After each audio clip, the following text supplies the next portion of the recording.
¿Estamos todos dispuestos a comenzar ya? Bueno, en la mañana el programa contempla hablar un poco de arco aórtico y de tumores cardíacos. La verdad es que son temas que no son tan frecuentes de ver, pero son presentaciones que son bastante entretenidas estas y yo espero que ustedes la disfruten. Hay harta información interesante con respecto a ambos temas. Entonces pensaba partir rápidamente en eso, que no son muy largos, y posteriormente finalizar probablemente con un resumen muy breve de lo que significa STIC, que es la tecnología de adquisición tridimensional del corazón, para después pasar a algunos ejemplos de STIC que lo vamos a hacer directamente aquí en la computadora. Posteriormente hay un test, que son 15 preguntas breves de corazón, que incluyen los temas tocados ayer y el día de hoy. El test es muy breve y probablemente lo que vamos a hacer es hacerlo en conjunto. Ponemos una pregunta, vemos las alternativas que a ustedes les parezca y se les ocurra, y después buscamos probablemente en conjunto cuáles sean las respuestas más correctas. Son solamente 15, muy breve. Y finalizamos el curso ya con una presentación un poco más larga de ultrasonido tridimensional en útero, fundamentalmente en patología convencional de útero, miomas, pólipos, etcétera, etcétera, y muy sustantivamente lo que son malformaciones uterinas específicamente. ¿Ya? ¿Les parece? Ese más o menos va a ser el esquema de la mañana. Entonces, son las 8 en punto. Ustedes me dirán si comenzamos o no comenzamos. Yo estoy ya disponible para comenzar. Perfecto. Buscar un poco de agua.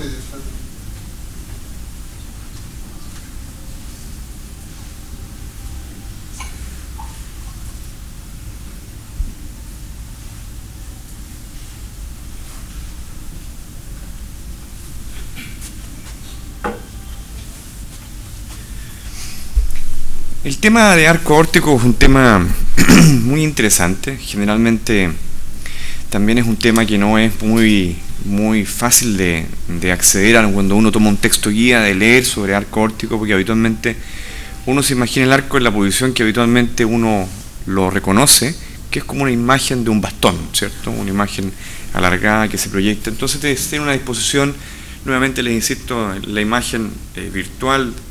La aorta emerge del ventrículo izquierdo, desde la izquierda sube hacia la derecha, hace un callado que cruza nuevamente hacia la izquierda y baja por la izquierda.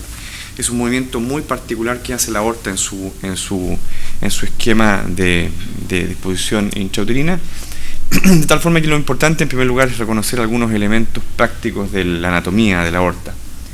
¿Será posible que apaguemos un poco las luces de los lados o bajarle la intensidad? ¿O dejar más las luces de atrás para que puedan ver mejor? ¿Se ve bien la imagen? Ahí está perfecto, muchas gracias.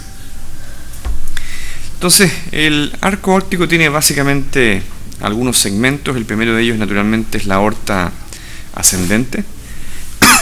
El segundo, el arco propiamente tal. Y el tercero es la porción del istmo de la aorta, para finalizar con la aorta descendente. Son básicamente los 4 segmentos de la aorta torácica. El primero, que es la aorta ascendente, emerge desde el ventrículo izquierdo, asciende y tiene 2 ramas coronarias, que son las que emergen inmediatamente superior a la válvula, que es la válvula semilunar aórtica en este caso. La porción específicamente del arco, que es la que nos va a concentrar ahora, que corre hacia, como les decía yo, superior, posterior e izquierda, frente a la tráquea, se encuentra por delante de la tráquea, y comienza nuevamente luego esta curva a descender a nivel aproximadamente de la vértebra dorsal 4, y tiene 3 ramas cefálicas este arco aórtico. A modo de reconocer estas ramas, la primera de ellas en su origen, siguiendo el mismo segmento desde su origen de la aorta ascendente hasta el final, es el tronco brachiocefálico o arteria innominada. El segundo es la arteria carótida común izquierda, y la tercera es la arteria subclavia izquierda. Y esta es la conformación de la aorta en la mayor proporción de los individuos. Vamos a explicar posteriormente por qué viene ese comentario específicamente. El primero de los troncos, que es el tronco brachiocefálico, da origen a la arteria subclavia derecha. Entonces esta es la arteria que va hacia el hombro y el brazo derecho, y la arteria que va hacia el hombro y el brazo izquierdo emerge directamente del arco, que es la arteria subclavia izquierda. La arteria carótida común derecha, que es la que va por el cuello al lado derecho, emerge nuevamente del tronco brachiocefálico, a diferencia de la arteria carótida común izquierda, que va al lado izquierdo del cuello, que nuevamente emerge directamente del arco. ¿Ok? Son dos diferencias que hacen mención específicamente a lo que corresponde la emergencia de las estructuras del lado derecho con respecto a las del lado izquierdo. Si nosotros rotamos entonces esta estructura de arco para hacerlo ya parecido a una posición más fisiológica, luego de la aorta ascendente el orden es siempre el mismo: tronco brachiocefálico, arteria carótida común izquierda, arteria subclavia izquierda, y posteriormente viene el istmo de la aorta y finalmente la aorta descendente. ¿Ok? El istmo, que sería la tercera porción de la aorta torácica, es aquella porción de la aorta que se encuentra entre el origen de la subclavia izquierda y cuando desemboca el ductus arterioso en la aorta descendente. Y es en la parte probablemente más estrecha de todo el segmento de la aorta. Ahora, ¿cómo se ve esto? Que en la práctica lo hemos visto en estos gráficos en la vida real. Naturalmente hay varias opciones de poder visualizar el arco, y las imágenes más clásicas de arco son las visiones sagitales del tórax, en las cuales usted tiene una visión completa del arco. Sin embargo, nuevamente les insisto, estos planos de visión no son siempre reproducibles por todos los operadores, y es por eso que si nosotros intentamos ver la aorta, hay que recordar que algunos segmentos de la aorta pueden ser fácilmente evaluables nuevamente en las visiones transversas. Recuerden que la visión de tres vasos clásica, uno está viendo una sección transversa de la aorta ascendente, y en la visión de tres vasos tráquea estamos viendo esta porción de la aorta, que es el arco aórtico transverso.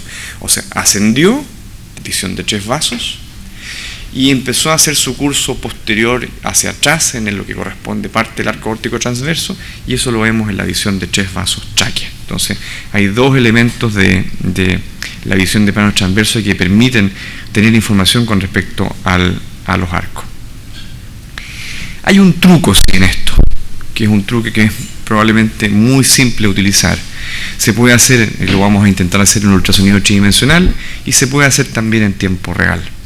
Y es de la siguiente forma: si usted tiene una visión transversa del mediastino superior a nivel de tres vasos tráquea, el primer ejercicio es concentrarse, por ejemplo, para obtener el arco aórtico, en el arco aórtico transverso. Entonces tenemos tres vasos tráquea, usted tiene de izquierda a derecha la pulmonar, la visión del arco aórtico transverso, la vena cava superior y la vía aérea, y lo que tiene que hacer imaginariamente es colocar su arco aórtico lo más vertical posible, naturalmente buscando el acceso ecográfico que lo permite. Y en ese momento en el cual el arco aórtico está lo más verticalmente posible, sin moverse de ahí, lo que hace usted es girar su transductor en 90 grados. Y en ese momento generalmente aparece la imagen del arco aórtico completo en sagital. ¿Ok? Es un truco que naturalmente no es muy simple de hacer, porque uno debe girar la mano y ahí puede perder el punto de visión acústica, pero naturalmente es la forma más simple de poder acceder al arco. Y de la misma forma, si usted cambia el acceso ecográfico siempre en la visión de tres vasos tráquea para dejar que ahora el tronco de la pulmonar y su continuación con el ductus esté vertical, en ese momento usted nuevamente gira el transductor en 90 grados, y la visión probablemente que va a obtener es la visión de arco ductal. ¿Ya? Hay un truco entonces para poder obtener tanto el arco aórtico como el arco ductal en tiempo real. Entonces, en el punto de vista práctico, usted está en la visión de tres vasos tráquea, se concentra para reconstruir el arco aórtico, está con una visión imaginaria con su arco aórtico lineal hacia abajo, visión de tres vasos tráquea, 1, 2, 3, pulmonar, aorta, vena cava, vía aérea, aorta lo más directamente posible hacia abajo, vertical. Eso usted lo hace nuevamente accediendo, buscando el plano de visión acústica, y luego eso rota su transductor y generalmente obtiene la visión de arco aórtico. ¿Ok? Y de la misma forma con la pulmonar, si usted efectúa esto y hace el giro en 90 grados, generalmente obtiene la visión de arco ductal. Son dos planos de visión ecocardiográfico, ya no son planos transversos, no son así, son visiones así, que naturalmente a veces son fáciles de obtener dependiendo de la posición del feto, pero no siempre es fácil de reproducir en todos los fetos, y esta es una técnica que generalmente funciona bastante bien, es bastante simple para obtener imágenes sagitales entonces del arco aórtico. Esta es una porción de muy buena resolución de un segmento distal del arco aórtico, ya lo vimos creo yo el día de ayer. fundamentalmente para concentrarse en esta porción de la aorta, que es el istmo de la aorta, que es el área crítica de coartación, que se extiende desde la emergencia de la arteria subclavia izquierda hasta la desembocadura del ductus. Entonces tenemos aquí que este segmento corresponde exclusivamente al istmo de la aorta. Un segmento muy cortito, es el segmento más estrecho de la aorta en condiciones fisiológicas. ¿Cuáles son entonces las posibles alteraciones del arco aórtico? Las primeras son las variantes anatómicas. Segunda, anomalías de posición del arco, ya sea que la posición sea anormal, la ramificación sea distinta a la normal, dentro de las cuales unas causas frecuentes que vimos ayer muy rápidamente es el arco aórtico derecho, que puede ser con ramificaciones en espejo, que puede ser con arteria subclavia izquierda aberrante o arteria innominada, con arco aórtico doble, y otra de las anomalías de posición del arco que son con el arco bien posicionado, dentro de la cual la más frecuente y la que nosotros más habitualmente conocemos es la arteria subclavia derecha aberrante. Hay nombres bastante complejos aquí, probablemente hay un par de situaciones que son las más frecuentes de ver, que son las que nos vamos a detener. Lo primero a recordar son la situación de las variantes anatómicas y la situación anatómica dentro del mediastino superior. Esta es la posición del arco aórtico con su tronco, con su arteria carótida común izquierda y la subclavia izquierda, la posición del timo y la vía aérea, la aorta pasa por delante. Esto corresponde a las estructuras arteriales, esta corresponde a las estructuras venosas, son todas estructuras que se encuentran en el mediastino superior, de tal forma que si uno está accediendo a la visión de tres vasos tráquea o un poquito sobre ella, se puede encontrar técnicamente con estructuras vasculares que pueden cometer algunos errores o tener algunas imprecisiones con respecto al diagnóstico de algunas condiciones. Una de ellas, la más importante de todas, es la vena innominada, que es esta vena que viene a atravesar aquí la porción anterior del mediastino superior hasta desembocar en la vena cava superior. Es interesante esta vena porque, como ustedes ven, el trayecto es un trayecto que es un poco lateral, de tal forma que no es vertical, a eso me refiero, y al ser un poco lateral y oblicuo es posible que nosotros en las secciones transversas nuevamente podamos acceder a una sección relativamente tangencial de este vaso y aparecer entonces en las visiones de tres vasos tráquea o superiores en el mediastino. Las variantes anatómicas. Lo que les acabo de nombrar del arco, tronco brachiocefálico, carótida común izquierda, subclavia izquierda, ocurre en el 80% de los individuos. Hay un 20% de los individuos que tiene una distribución de estos vasos distinta a la normal. Y las formas más frecuentes son las que ustedes ven aquí esquematizadas, no tiene ningún sentido recordarlas, pero es importante tener claro que si uno empieza a mirar el arco, uno no siempre espera que uno vea tres troncos vasculares emergiendo entre sí. O sea, hay una posibilidad que es la más frecuente en la cual la arteria carótida común izquierda no emerge directamente del arco, sino que de la base, junto con el tronco brachiocefálico. Y otra posibilidad es que la arteria carótida común izquierda emerja nuevamente no del arco directamente, sino que del tronco brachiocefálico de su base. ¿Ok? Hay distintas variantes anatómicas y cuando uno empieza a mirar el arco aórtico, naturalmente se encuentra con posibilidades de ver que la carótida común izquierda, por ejemplo, emerja directamente de la base del tronco brachiocefálico junto con la estructura del tronco brachiocefálico y que se ve en grises y en color. Y la otra posibilidad es que naturalmente la arteria carótida común izquierda emerja directamente del tronco brachiocefálico, como también es posible. En este caso se ven exclusivamente dos grandes vasos emergiendo del arco aórtico. No es raro que uno distinga a veces 4 elementos vasculares emergiendo del arco. Entonces la pregunta es que este elemento vascular que aquí uno ve, repito, 1, 2, 3, 4, ¿cierto? La pregunta naturalmente siempre es, ¿estamos accediendo bien a la imagen del arco? ¿Es efectivamente un cuarto vaso? ¿Es una variante anatómica? ¿O es una alteración de un acceso ecográfico? ¿Una interpretación? Y este es uno de los trucos importantes. Probablemente en este caso valga la pena recordar el curso de la vena innominada o vena brachiocefálica izquierda, que en el esquema tiene este curso de las visiones transversas. Uno lo ve generalmente un poco sobre la visión de tres vasos tráquea. Uno ve una estructura que atraviesa transversalmente el mediastino superior y cuando uno lo isona con color generalmente da esta imagen que es la vena brachiocefálica que va a desembocar en la vena cava superior derecha. Entonces esta estructura que está aquí, que está aquí, que está aquí, no corresponde específicamente a un vaso, sino que es la vena brachiocefálica izquierda que está visualizándose en este plano de visión.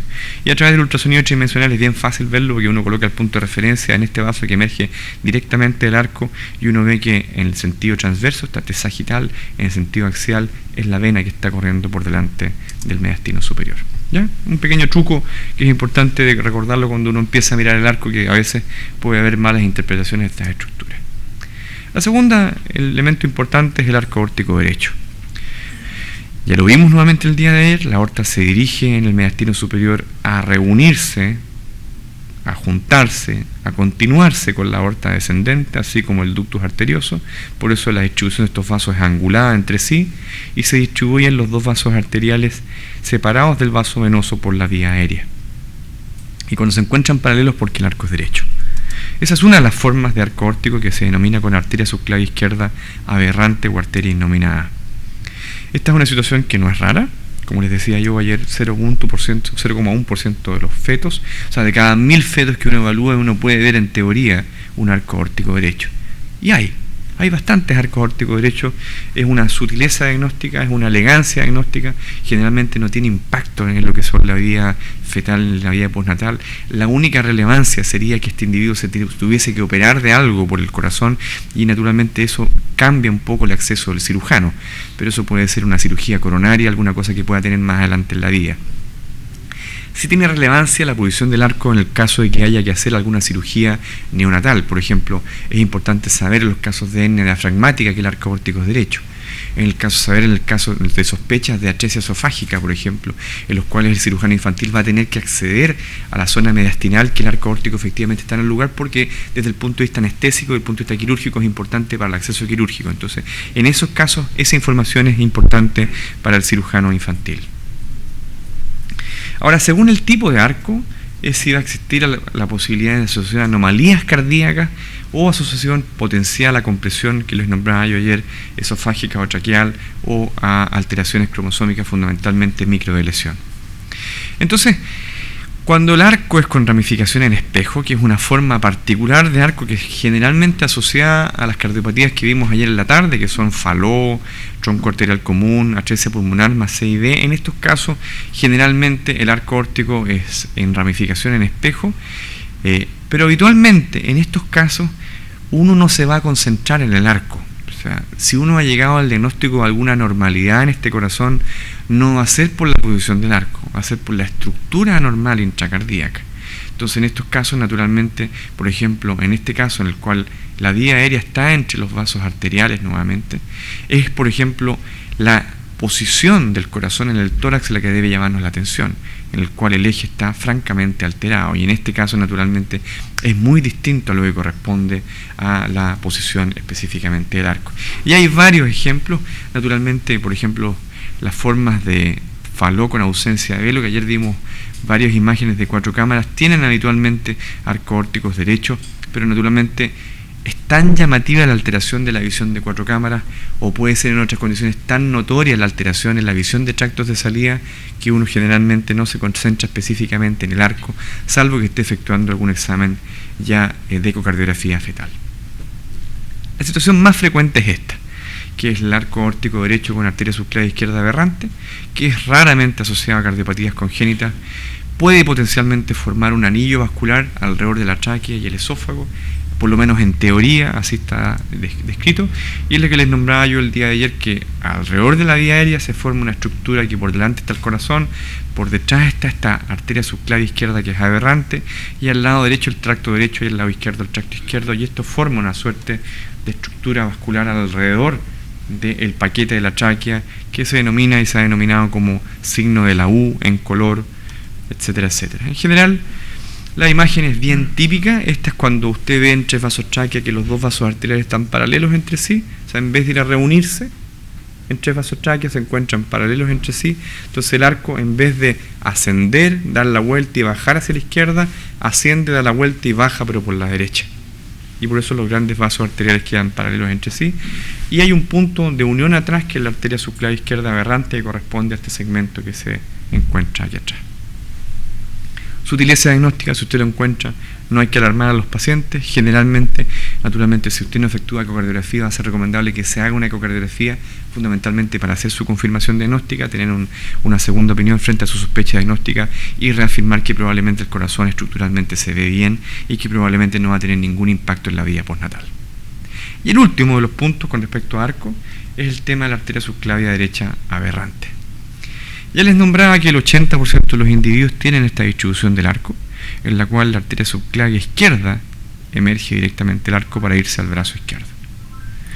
Y la arteria subclavia derecha naturalmente emerge del tronco brachiocefálico. Sin embargo, hay algún porcentaje de las veces que la arteria subclavia derecha emerge directamente del arco, como último vaso de emergencia. O sea, tenemos el tronco, la carótida común izquierda, la subclavia izquierda, vamos hacia la izquierda, la subclavia izquierda está más próxima de su hombro, y después emerge la arteria subclavia derecha, que tiene que ir al hombro contralateral, de tal forma que el trazado que va a hacer este vaso es extremadamente largo y bastante peculiar. Y su nombre de aberrante se debe a que toda aquella estructura mediastinal arterial que tiene un curso retroesofágico se denomina aberrante. Esa es la razón por la cual existe el término aberrante. O sea, todas las estructuras arteriales que ustedes van a ver en el mediastino superior cuando estén en tres vasos tráquea, cuando estén jugando con su transductor arriba, cuando coloquen color, todo lo que es arterial siempre tiene que estar por delante de la vía aérea, distante de la columna. Todo lo que tenga un curso retroesofágico se denomina aberrante. Esa es la razón por la cual el término cardiológicamente es aberrante. Entonces, nuevamente, es importante situarse esquemáticamente para entender qué es lo que significa este vaso que naturalmente ha sido muy publicado en los últimos años. Entonces, tenemos el arco órtico normal, tenemos el tronco brachiocefálico y la arteria subclavia derecha, que siempre las subclavias van acompañadas de su vena.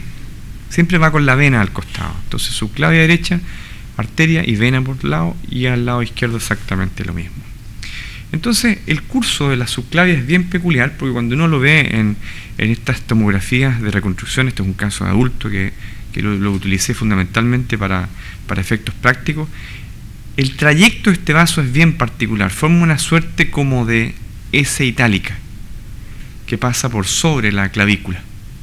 En el feto es exactamente lo mismo, siempre en forma de como S itálica. No es un vaso que tenga un curso recto. Eso es importante también de recordarlo para el reconocimiento de la condición anormal. Cuando el curso del vaso es normal, tiene siempre una disposición que no es recta, sino que es con una suerte de curvaturas, como formando una suerte de S itálica. ¿Ok? Veamos cómo se ve esto en el mediastino superior. Tenemos tres vasos tráquea, pulmonar, aorta, vena cava, vía aérea, están los bronquios aquí. Entonces, izquierda arriba, derecha abajo. Acá está el hombro derecho, aquí arriba está el hombro izquierdo. Pulmonar, aorta, vena cava. ¿Ok? Entonces, una visión de tres vasos tráquea muy magnificada de color. Aquí, para buscar los vasos pequeños, hay que naturalmente bajar el PRF, de tal forma que los vasos arteriales se van a llenar de turbulencia, fundamentalmente porque uno está bajando el PRF. Y de la visión de tres vasos tráquea hay que subir un poco más, porque las estructuras son un poco más altas. Y siempre concentrándose, teniendo muy claro dónde está el hombro derecho, con el fin de visualizar el vaso en su estructura. Naturalmente, en este plano de visión uno puede también encontrar la subclavia izquierda, en este caso donde estamos viendo aquí, la subclavia izquierda que tiene un curso, si ustedes se fijan, como de S itálica. ¿Ok?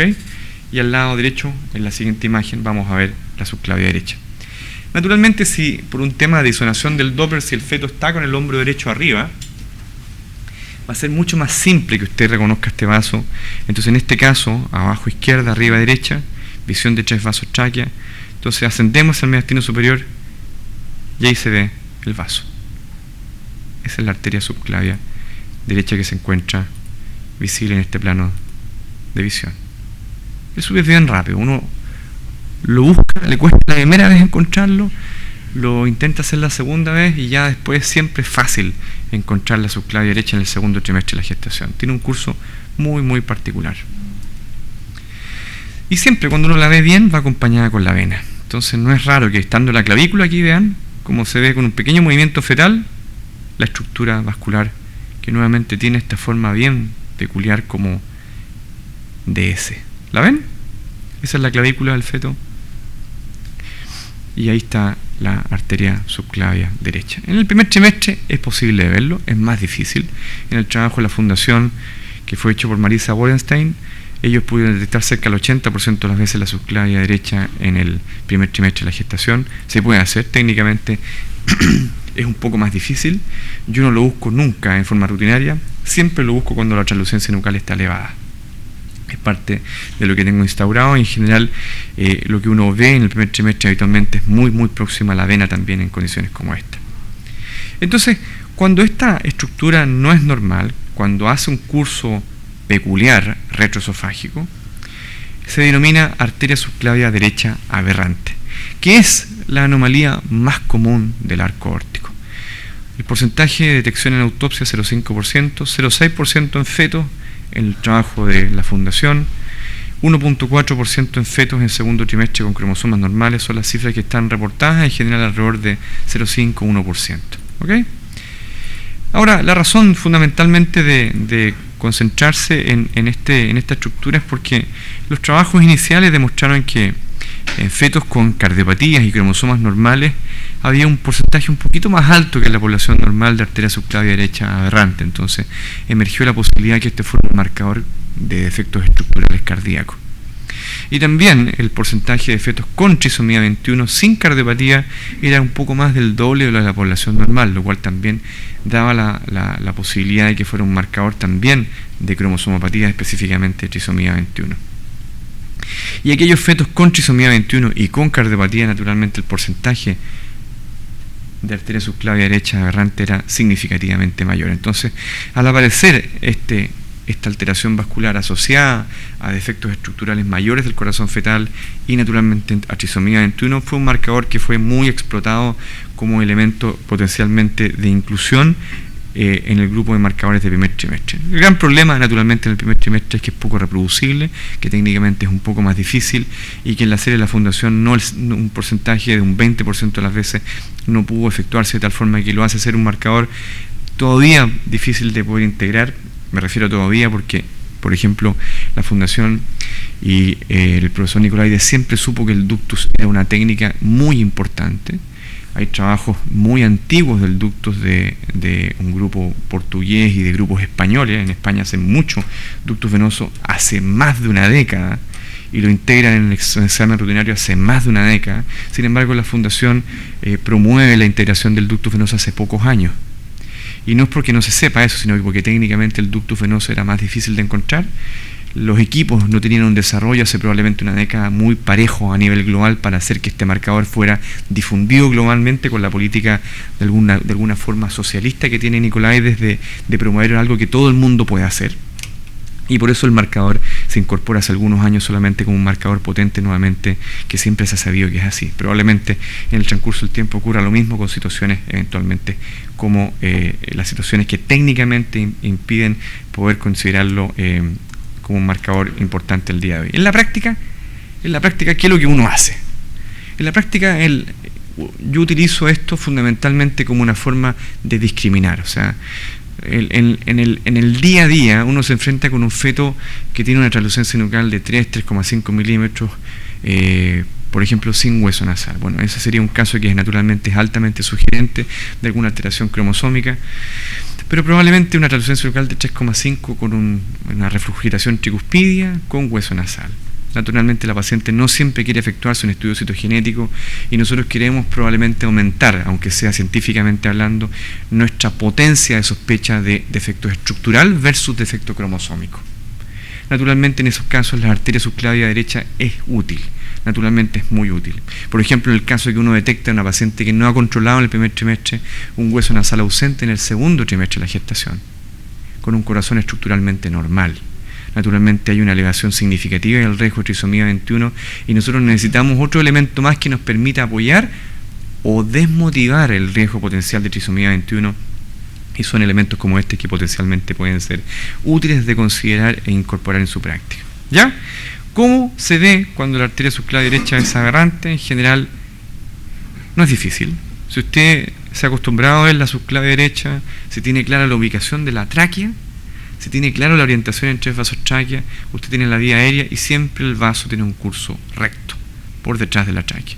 Y para que usted esté convencido las primeras veces, lo que yo les recomiendo es que lo ocupen color, el Doppler. O sea, vea el vaso, dispare el Doppler y al ver que es una señal arterial, usted tiene la convicción de que es la arteria subclavia derecha la que se encuentra en visiones normales. Antes de mostrar un clip de una paciente típica con una trisomía 21 con subclavia derecha aberrante con corazón estructuralmente normal, hay un punto de tensión que se lo nombré rápidamente el día de ayer, que es el potencial falso de esto. Usted tiene 3 vasos tráquea, está buscando subclavia derecha. Acá está el lado izquierdo, pulmonar, aorta, vena cava. Izquierda, derecha. Le bajó el PRF, está buscando subclavia derecha. O sea, está detectando con mayor sensibilidad vasos de baja velocidad. Y se encuentra entonces con esta estructura vascular que se esboza tenuemente aquí y se ve claramente acá. Y tiene un curso que está por detrás de la vía aérea. Sin embargo, el trayecto de esta estructura no es específicamente hacia el hombro, sino que va a reunirse a la vena cava superior. Y esta es la vena ácigos. ¿Ok? Entonces, ese es el falso que uno puede tener en estas situaciones, que es la vena ácigos. Entonces, ¿cuál es la diferenciación? Uno es la posición. Esto debiera ir hacia el hombro. Recto. Recto. Aquí va curvo hacia adelante. Y la segunda, que es la más subjetiva, usted coloca el cursor del Doppler, le dispara, y esto es una vena precordial. Naturalmente tiene pulsaciones, porque las venas precordiales todas pulsan, pero no es un vaso arterial. Entonces, sobre 3 vasos tráquea, usted tiene la visión de arco aórtico transverso, la vía aérea, y se ve el sistema ácigos que nuevamente no va hacia el hombro, sino que va hacia adelante. ¿Ok? Ahora, uno a través de volumetría puede hacer muy elegantemente reconstrucciones de este sistema ácido. Yo aquí coloqué el punto de referencia en el sistema ácido y puedo ver entonces el trayecto del sistema ácido que va por detrás de la columna y hace una curvatura para desembocar en la vena cava superior. Este es el sistema ácido que está desembocando. ¿Ok? Pero en los casos de arteria subclavia derecha aberrante, la situación es habitualmente como ustedes la van a ver ahora. Arriba, izquierda. Abajo, derecha. Pulmonar, arco aórtico transverso, vena cava, vía aérea, columna. O sea, el vaso debiera ir así, ¿cierto? Recto hacia la zona de la pelvis. Imagen en grises.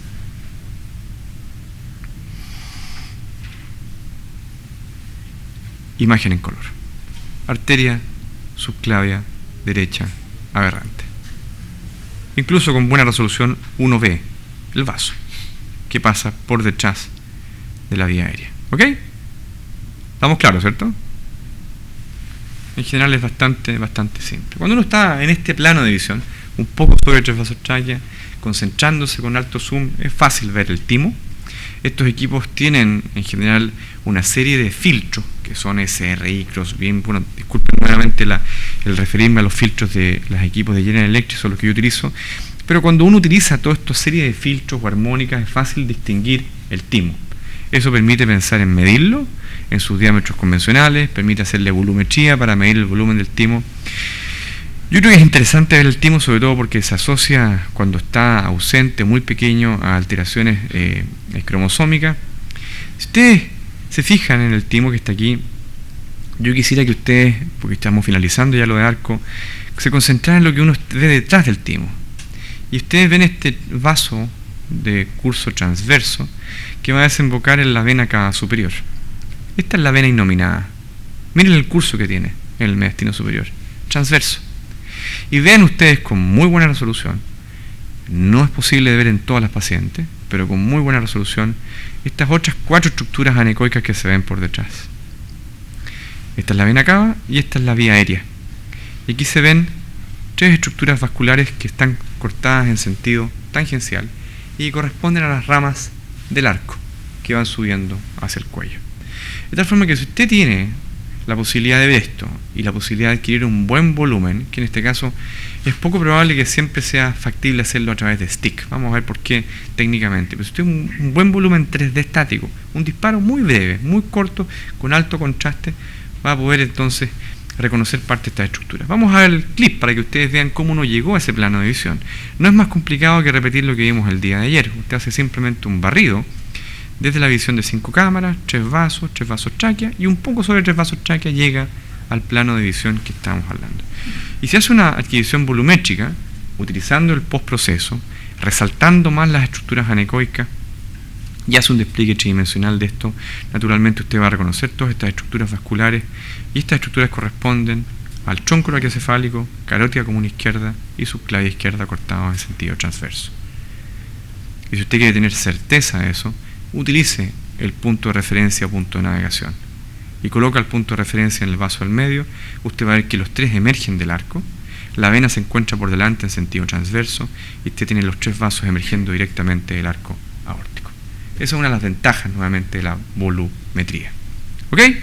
Entonces, probablemente nosotros tengamos que pensar en el futuro en otras 4 fotos. Ayer vimos abdomen, 4 cámaras, 5 cámaras, 3 vasos tráquea, y resulta que la información del mediastino superior de repente es muy rica, es un poco más compleja, pero es extremadamente rica. Hay estructuras no directamente relacionadas con el corazón como el timo, estructuras relacionadas con ya la zona más de la base del cuello como las arterias subclavias, el ordenamiento específicamente de las ramas que emergen del arco, que hoy en día son parte del examen de ecocardiografía fetal. Uno está obligado por norma a referirse a las ramificaciones del arco en la ecocardiografía fetal el día de hoy, cosa que hace 5 años atrás no era así, de tal forma que en general eso es parte de la evolución de la medicina. Entonces, como conclusión, es importante examinar el arco transverso, el que se ve en 3 vasos tráquea en todos los fetos.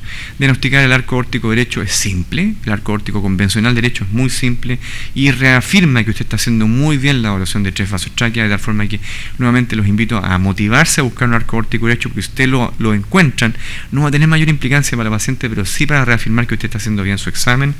Las anomalías de la ramificación entregan información adicional, y toda ecocardiografía debe incluir información sobre el arco. ¿Estamos claros? Se nos puede pasar una fisura labial, se nos puede pasar una transposición simple, pero si usted ve 4 cámaras y de estas 4 cámaras, naturalmente va a ser difícil que no diagnostique un tumor cardíaco. En segundo lugar, generalmente los tumores, como todos los tumores fetales, son de aparición tardía, salvo algunos de ellos como los rhabdomiomas, que son afortunadamente los más frecuentes. Muchos de los otros tumores son de aparición en el tercer trimestre. Entonces, si es su paciente, nuevamente usted la ha visto, primer trimestre, segundo trimestre, todo bien, y resulta que viene un control y usted en la oficina, cuando va a ver la posición fetal, cuando va a ver el volumen de líquido amniótico, le mira las 4 cámaras y le encuentra un tumor significativo, llamativo, grosero. Naturalmente, la primera impresión es que este niño está condenado. Tiene hoy día 6 años de vida, nunca se ha operado de nada, está perfecto. Entonces hay que tener algún grado de información con respecto a qué es lo que ocurre específicamente con los tumores cardíacos. Son raros en la infancia. La incidencia, naturalmente, es prenatales reportadas, va a depender un poco de la serie, de tal forma que en general uno debería quedarse con la idea de que son situaciones muy infrecuentes. Y los diagnósticos habitualmente son a fines del segundo trimestre y en el tercer trimestre de la gestación. Los más frecuentes son los rhabdomiomas, que son tumores bastante típicos en su aspecto ecográfico. Y por eso, afortunadamente, uno puede llegar muchas veces a la sospecha de rhabdomioma. Y son particularmente importantes desde el punto de vista perinatal, así que nos vamos a detener específicamente un poco en los rhabdomiomas. Los teratomas, que para nosotros no son tan raros, porque siempre hemos escuchado y hemos visto teratomas ováricos, que son tumores con grasa, con hueso, con pelo, que tienen una particularidad, no siempre, pero muchas de las veces desde el punto de vista ecográfico, vaginal, en la paciente ginecológica, bueno, se comportan bastante similares en sus otras localizaciones, más probablemente menos tendiente a la grasa, sino que más tendiente a las calcificaciones, a lo heterogéneo de su estructura, de tal forma que si uno ve un tumor feo, muy particular, generalmente corresponde a teratomas. Y los otros, naturalmente, son difíciles de ver. Aquí nos vamos a entretener y va a ser imprescindible que ustedes participen, porque hay algunas preguntas que son esenciales que nosotros intentemos responder en esto. ¿Cuáles creen ustedes que es la indicación del ultrasonido en casos de tumores cardíacos? ¿Por qué se hace generalmente una paciente un ultrasonido que se ha detectado un tumor cardíaco? O sea, usted toma 100 pacientes con tumores cardíacos, ¿cuál es la razón por la cual ustedes creen que se fueron a hacer una ecografía que diagnosticó tumor? 1, hallazgo accidental. 2, arritmia. 3, hidrops. 4, historia familiar. 5, todas las anteriores. ¿Ninguna de las anteriores? ¿Solo 2 y 3?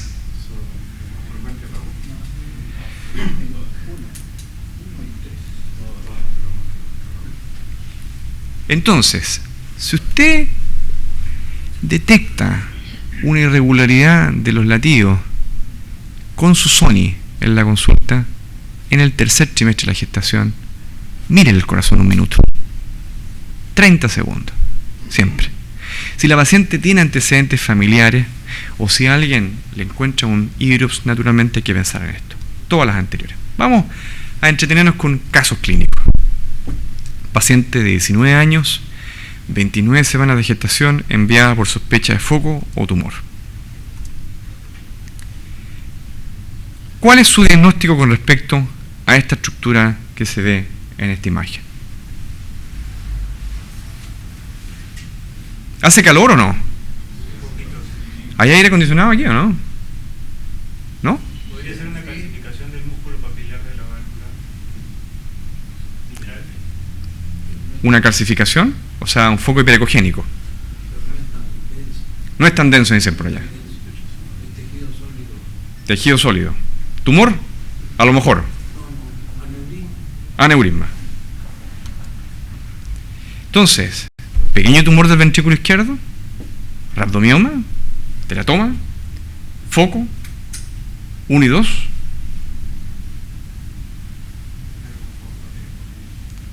Unos dicen 1. ¿Alguien dice 6? Siempre hay alguien que puede encontrar un 6, porque 4 dicen por acá. Foco hiperecogénico intracardíaco. Por eso la razón de derivación de la paciente no es tan peculiar. A veces puede interpretarse, si la paciente técnicamente es un poco difícil, pueden quedar las dudas. Pregunta número 3. Esta es fácil. En relación a la siguiente imagen, su diagnóstico es esta imagen. Esta imagen. Pequeño tumor del ventrículo izquierdo, rhabdomioma, teratoma, foco hiperecogénico, fibrolactosis endocárdica.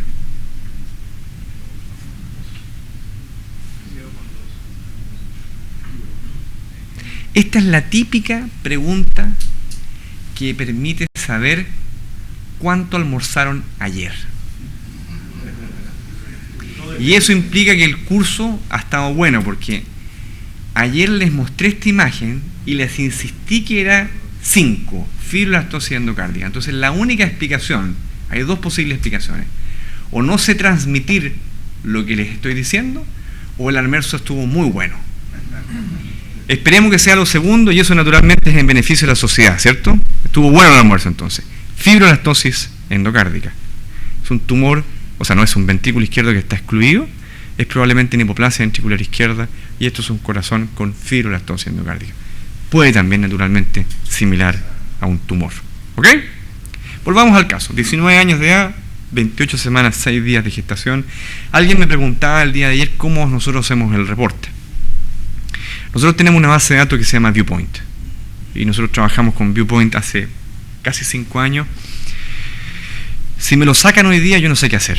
O sea, la verdad es que nosotros trabajamos todos con Viewpoint. Acabamos de abrir un segundo centro en la clínica de maternidad que está distante a 1,5 cuadras de nuestra unidad específicamente, y también tenemos Viewpoint ahí.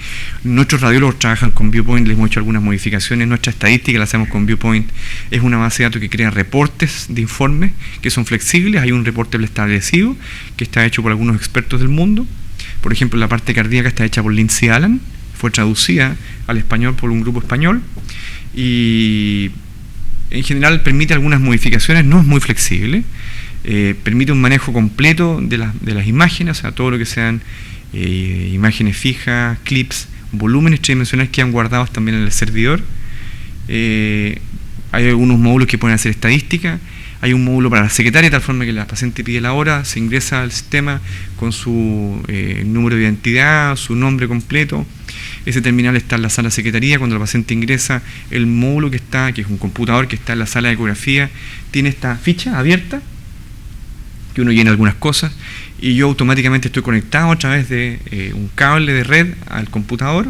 Entonces el ecógrafo está conectado al computador de tal forma que la paciente se ingresa en la secretaría y yo hago la apertura del caso y tengo a la paciente con su edad, con su edad gestacional, todo en el computador directamente. Y después aprieto teclas y los informes, las medidas, todos van pasando hasta llegar al servidor, de tal forma que la paciente se levante a la camilla y tiene su informe hecho. Y tenemos un sistema centralizado de impresión térmica en papel fotográfico que se llama Codonix, que es un papel muy elegante, y de tal forma que imprimimos una hoja de papel que puede ser en grises o en color, que también está centralizado. Tenemos una impresora central y todos los equipos convergen en red hasta esa impresora y en general funciona todo expedito, de tal forma que yo no hago ningún reporte escrito, está todo preestablecido. Solamente hacemos clics y naturalmente cuando el caso es muy distinto a lo particular, se escribe alguna cosa. Eso es lo que nosotros utilizamos, que es la base de datos de Viewpoint, que en este momento se comercializa por General Electric. Entonces, estas medidas pasan directamente del ecógrafo al equipo, son las que aparecen de alguna forma, presentadas de una forma distinta en el reporte, le dan inmediatamente las desviaciones estándar que corresponde, y hay una serie de puntos que hay que ir llenando con respecto a las estructuras generales, y estos puntos naturalmente se pueden modificar específicamente dependiendo de los hallazgos. Entonces, volviendo a la paciente, saliéndonos del reporte, 19 años, 29 semanas, tumor, esta es la imagen de la paciente.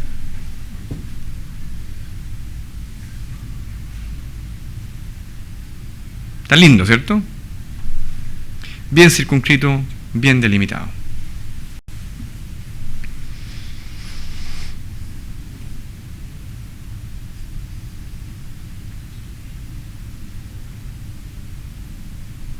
¿Está claro?